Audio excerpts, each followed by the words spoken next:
Good afternoon, Your Honor. Daniel Magoo. All right. Mr. Gu, you are representing yourself. I do have to apprise you that you are before the court on charge of resisting and obstructing a police officer. That is a high court misdemeanor, or what technically is known as a high court misdemeanor and or felony, punishable by up to 2 years, $2,000 fine plus court costs. There are great perils in representing yourself in this. You have to understand that I am going to treat you the same as though you know the laws and the rules of evidence. I will not treat you worse because you are not represented. I will not treat you better or grant any favors or try to clarify anything for you. If, for whatever reason, during any point in this proceeding, you wish to be represented by counsel and cannot afford to hire counsel, counsel will be appointed to represent you. As I have in the past hearings asked you to acknowledge what I've said, I'm going to only indicate that I believe that you understand English. You believe that the words that I have said to you are understood, so that we don't get into, you need to remove the gum from your mouth. And Thank you. so I will not ask you to acknowledge. I will presume that you do indeed understand everything that I've said. Now, having said that, what are we doing with this case? I'd like to move for evidentiary hearing or a prelim. You wish to have a preliminary examination? Preliminary examination, yes, sir. Would the people have their witnesses available the second?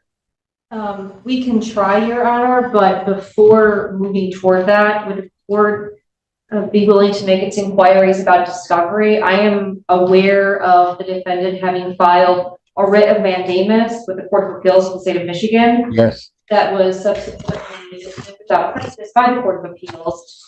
Contained within that, though, there are allegations that my office has violated its Brady obligations and has not provided sufficient discovery. So I'm not sure if we're ready to move forward to preliminary exam. The defendant is saying that he doesn't have all of the discovery. That is the concern. The record I feel compelled to make at this time, though, is that the people have provided, I do believe, complete discovery to the defendant, and I believe that some of the representations that were made in this writ of mandamus that has been dismissed appear to allege that things that have already been denied by this court should be produced. Furthermore, the defendant filed a motion with no notice of hearing attached to it. So there's an outstanding motion in this case as well, no hearing date scheduled.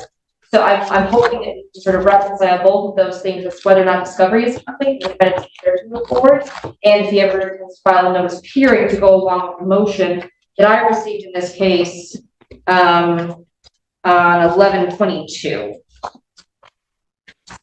Mr. Magoo, your response? My response is that I thought this was the hearing that we were setting for the motion. So if I have to set a motion for a notice of hearing for that motion, I will do that today, Your Honor, promptly.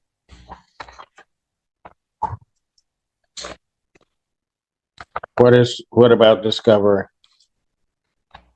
I'm ready to move forward on my what I meant by my discovery comment was that there's still no exculpatory evidence as far as that I did anything wrong as far as anything that they've submitted. So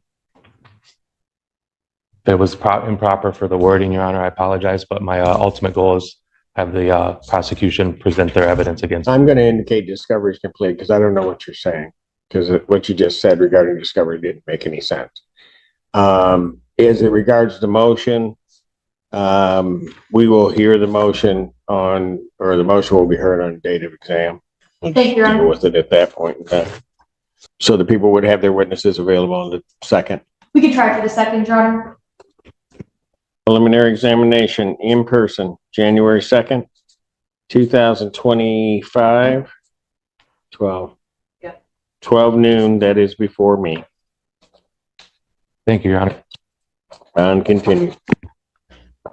At the end of the day, this hearing was a perfect example of why representing yourself in court can go terribly wrong. Instead of listening to the judge and taking the case seriously, Daniel kept acting smug and argumentative, which only made things worse for himself. Courtrooms are not the place for ego or attitude, especially when you're facing serious charges.